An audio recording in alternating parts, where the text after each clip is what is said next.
Hi guys, today we're going to be looking at the B-Breaker from a company called Lekato.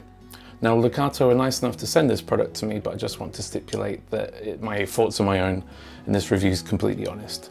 So today I'm going to be looking at the unboxing of this product and just listening to the sounds through a clean and slightly dirtied amp and then putting it into practical use. So join me, let's get started. So first thing off the bat is that it arrived via Amazon, I assume, or an Amazon courier. It came in an Amazon parcel, one of those soft cardboard envelopes basically. But it appears not to have been damaged in transit, and that, you know, the Amazon parcel, although not the most robust, has done the job. And yeah, I mean, it's pretty standard packaging for a mini pedal. Even the higher end and price point ones that I've bought have had similar packaging in the past. Oh, the only thing that I'd mention is that obviously it gives you the details on the power supply here. This does not come with a power supply, so make sure that you're aware of that if you look to purchase it. But I mean, it seems pretty pristine condition. Yeah, let's get opening. So there you go. So yeah, obviously it comes with an owner's manual. Let's have a look and see if it's tiny, by the way. It's not that I have massive hands. Let's have a look. Okay, so it seems to be a standardized manual which includes all of their pedals. And it's got instructions by the look of it. It does read as though this item does stem from China. I think it even says somewhere that it's made in China. Yeah, there you go. It says it's made in China. So what else we got? Well, it looks as though that's quite cool. Hang on, what's this as well? Yeah, it looks like it comes with Velcro to attach to your pedal board, which is nice. I can't remember that I've often found Velcro that's been included in the pedal, you know, for your pedal board as well. So that's a nice little plus. And then here's the pedal. Now, I have seen images of this online. When Lekato sent it to me, I did a bit of research. And it does look very, very similar, I think you'll all agree, to the Marshall BluesBreaker that was popular in the 90s. But let's move all this aside. It's pretty dark, but there's your pedal, the B-Breaker. And yeah, I would totally agree that it's very similar in its look to the Marshall BluesBreaker. In fact, I've got a Marshall BluesBreaker right there. And as you can see, there are many similarities, mostly in design. But we'll see whether or not, sound-wise, it's, you know, a contender as well. Obviously, I use the BluesBreaker a lot live. It's like a bit like a tube screamer for me. I use it for just a little bit extra crunch on my clean amp. Even though the gain is turned up about, you know, to 3 o'clock, that isn't, this is a pretty low gain unit. Obviously made famous by the likes of John Mayer and the like, who I think John used to have it in his pedal board setup around the Continuum era, which is why I bought it. But yeah, we've got fast extremes here. This isn't a point of comparing one against the other, but I just thought it was notable that obviously they're going for that look as well. So I'm not gonna literally compare them in this video, but obviously I'm well versed in the Marshall BluesBreaker. So we'll see whether or not I think it contends. You know, there's a huge price difference because I think these go for about 500 to 600 pounds currently.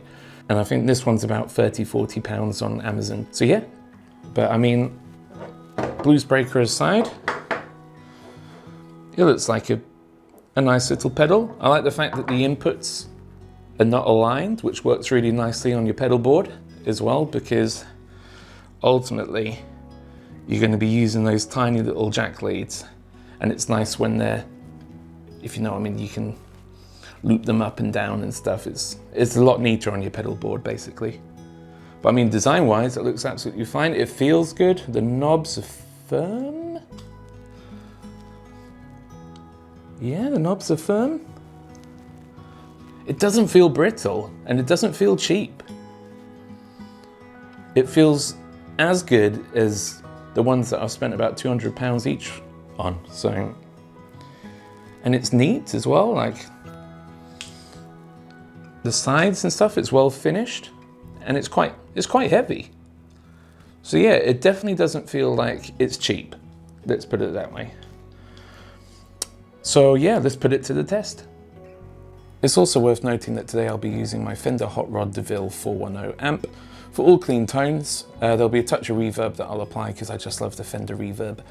And yeah, no extra distortion or anything. It's just going to be completely clean. And then we'll get a true sense of how this pedal sounds. So today I'll be reviewing the B-Breaker with my trusty Fender Telecaster American Special. And as I say, it's going straight into my Fender 410 Hot Rod Deville amp. And here's the bridge pickup, clean tone.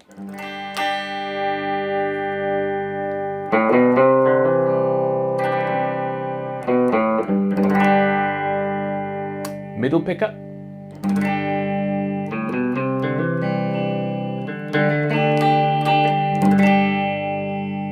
And then neck pickup.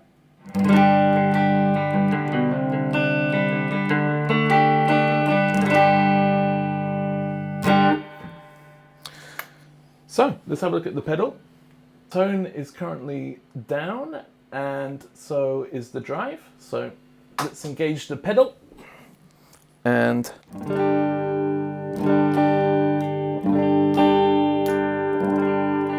it's obviously a lot more muffled because the tone's down, right? So let's put the tone up about a quarter.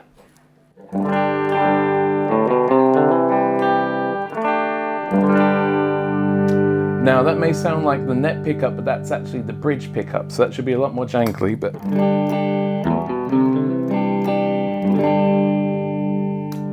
And this is now the neck pickup. So about a quarter on, and the tone is still pretty muffled, so we'll do it to about halfway. And try again. So this is the bridge pickup.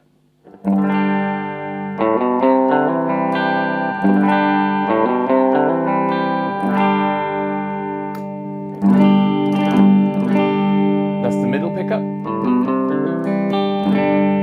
And then here's the neck.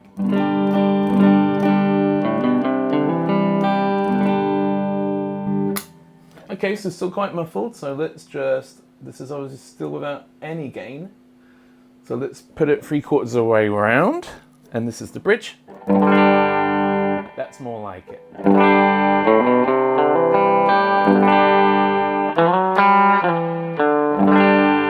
Here's the middle.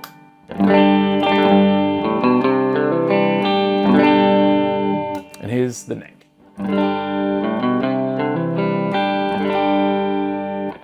So it's getting a lot nicer tones out of that, about 3/4 of the way around with no drive.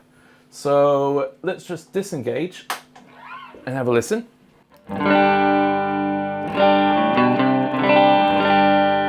And then on again.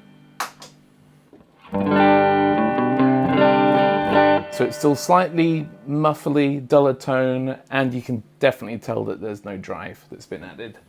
So let's try, now that I like that tone, or let's just do it all the way around and see what that sounds like.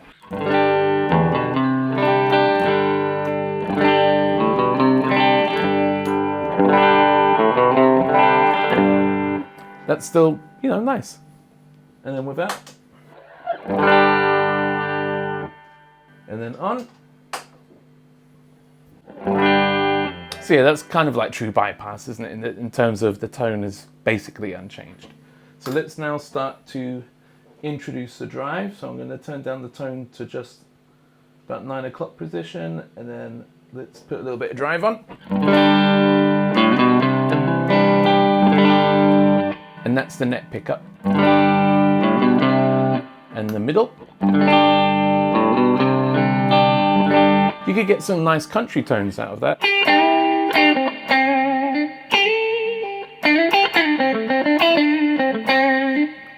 And this is the neck again. So you're starting to get that nice little touch of crunch on there. And here's the bridge.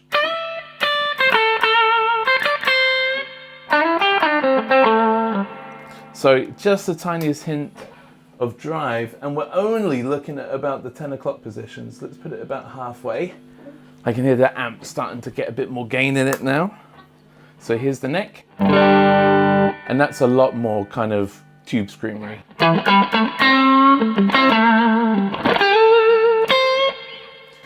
Middle.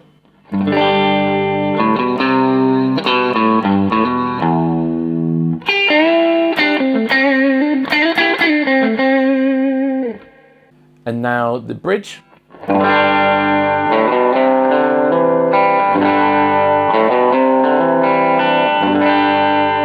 So it's got that really kind of crunchy tone to it now.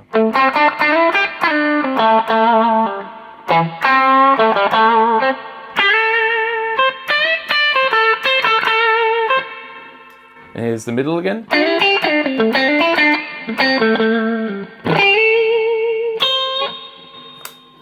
And here's the neck. So yeah, I like that. It's not too dissimilar from the Marshall BluesBreaker, where I'm using it as just a little bit of extra crunch on a clean amp. But we'll persevere and continue on the gain through about the 2 o'clock position.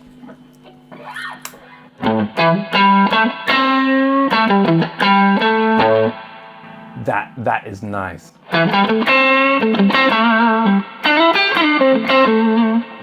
And that's the neck pickup, and then the middle.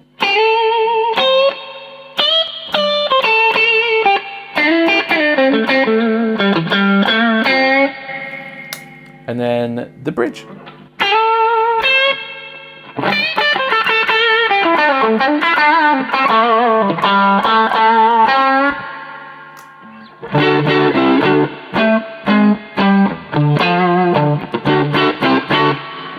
And obviously with this, it's getting much, much louder as well. So not only is the drive increasing the amount of distortion, but it's also the volume as well.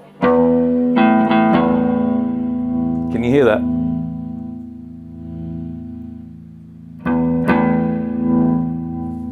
But that's kind of to be expected, because to get drive, you have to overdrive it. So, okay, let's go for about the 3 o'clock position. Oh man, the amp is really crunching now.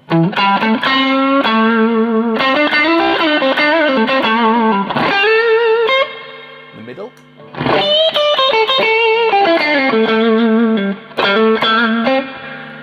And then the bridge.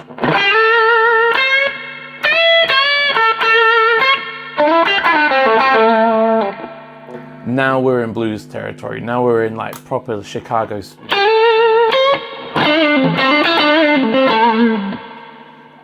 I'm really liking it so far. It's got some really beautiful tones coming out of it. And now finally, let's look at turning up the drive the entire way. Do you know what? I'm actually going to turn down my amp slightly, because I fear for my ears. This is going to be loud. Okay, so here's the neck pickup with the drive all the way.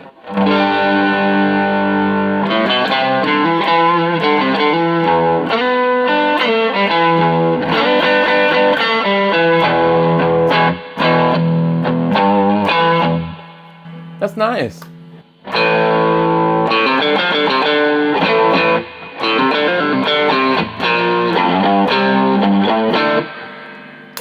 And then the bridge.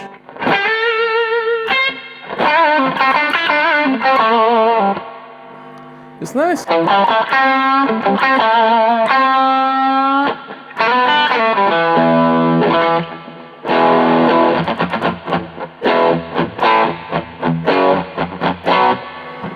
It's nice. It's not like, you're definitely not going to get a proper distortion, you know, from this pedal.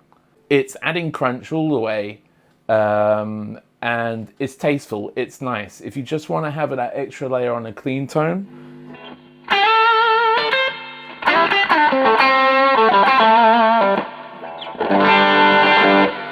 just have a little play with the. If I put the tone now halfway.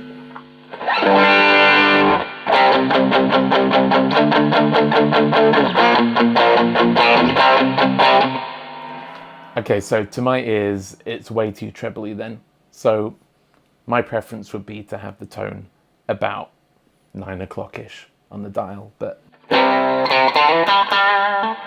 nice country tone though.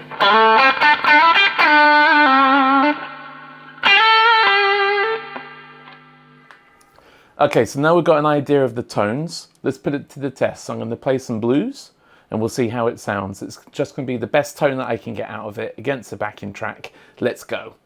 Okay, so I found a nice bluesy Robin Ford style backing track. So let's have a play with the pedal and see how it does.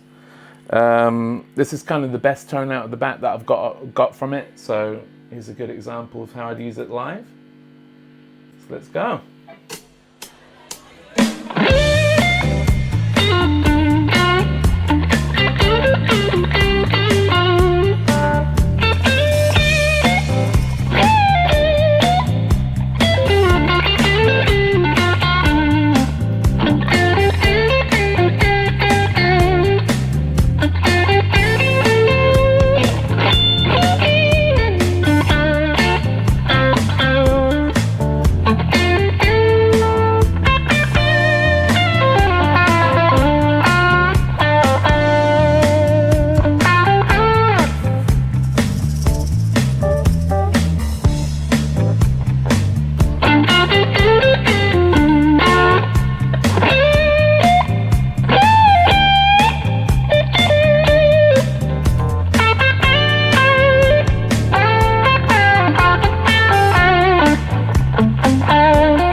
So there you have it, guys, the B-Breaker from Lekato.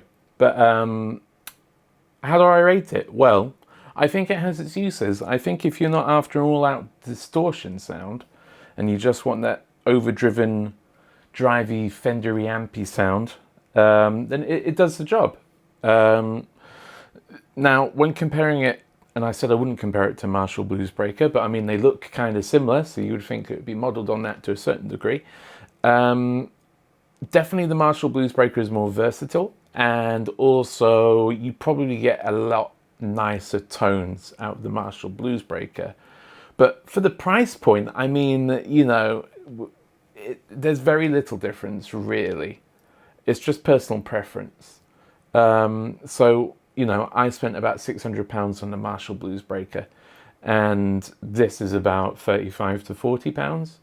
So, and I know that you can get deals on Amazon and on their store. All the links for this product, by the way, will be in the description below. But, I mean, it's a nice pedal. It's sturdy.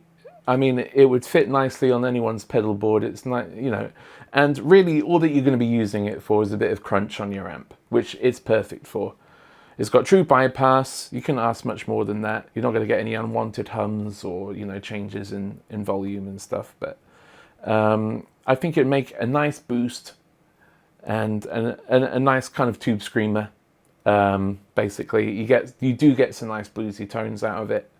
For the price point, I would rate it, and I'd even consider putting it on my board, to be honest, because it is, you know, it is offering a sound that, you know, tube screamers of about 100 to 150 pounds offer. So it is good for the price point. Now, in terms of longevity, who knows? Because I don't know the internals of this. I've not opened it up. I've not had a look. But I mean, I'm assuming that the price comes, you know, with some sacrifices somewhere. But the look and feel of it is good. The sound impressed me, but is not amazing. But I still feel very positively about it considering the price point. And, you know, before Lekato had approached me, I'd never heard of them before. So I do rate this pedal. It is good. And there are many pedals that are the affordable range that you can find on Amazon and other websites that are really, really giving the likes of Ibanez, Marshall, the long-serving pedal makers a run for their money, which is scary because obviously these are much cheaper and therefore could be much more successful. But yeah, I mean, plus points, as I say, tone is good. You're not going to get a massive overdrive out of it unless you really, really push your amp hard. Now, my Fender 410 Hot Rod Deville is ridiculously loud. So I live in a detached house, but it was getting ear-blisteringly loud. So it would take a lot to get like a full-out distortion on it, but it's offering some nice bits. Downsides, not many, to be honest with you. It didn't come with a power adapter, but it came with Velcro. So, you know, most people that are going to stick this on their board will have sufficient power anyway for it. So say it's just standard 9 volts. That's probably the only con I can think of, because other than that, it feels good, it looks good, and do you know what? It sounds pretty good as well, but I'll let you be the judge of that. But would I rate this pedal? I probably would. If I didn't have the money to spend on, you know, an Ibanez Tube Screamer or, you know, a Marshall BluesBreaker, then yeah, this is definitely a good substitution. And very cheap. It's incredibly cheap. I'm actually surprised at how good it feels, you know, in comparison to how cheap it is. So if you're considering it and it's in your price point, I'd say definitely go for it. It's a contender. There are other makes out there that are doing as good or, you know, arguably better pedals, but this is on par with everything of this price range that I have tried so far, and it's offering a good sound. I hope you found this interesting anyway. I have some more products of theirs to review, so I'll be doing that. And, you know, I always try and be honest about these things. I'm not here to, you know, pull the wool over your eyes about stuff. It's good. There's nothing wrong with it, you know. The sound is pretty good. So that's all I've really got to say about it, to be honest with you. But thanks for Lekato for giving me the opportunity to review a product for you. It really does mean a lot. And if there's anyone else out there that wants me to review their products, I'm more than happy to. So yeah, I mean, I'll link everything in the description below. You can see their website, you know, links to the Amazon shop for it as well. And hopefully, as I say, this has been informative and interesting, and it's probably helped you on your purchase journey as to whether or not this is a contender or not. Yeah, if you could all like and subscribe, that'd be great, and I'll catch you in the next video. But take care everyone, and I'll see you soon.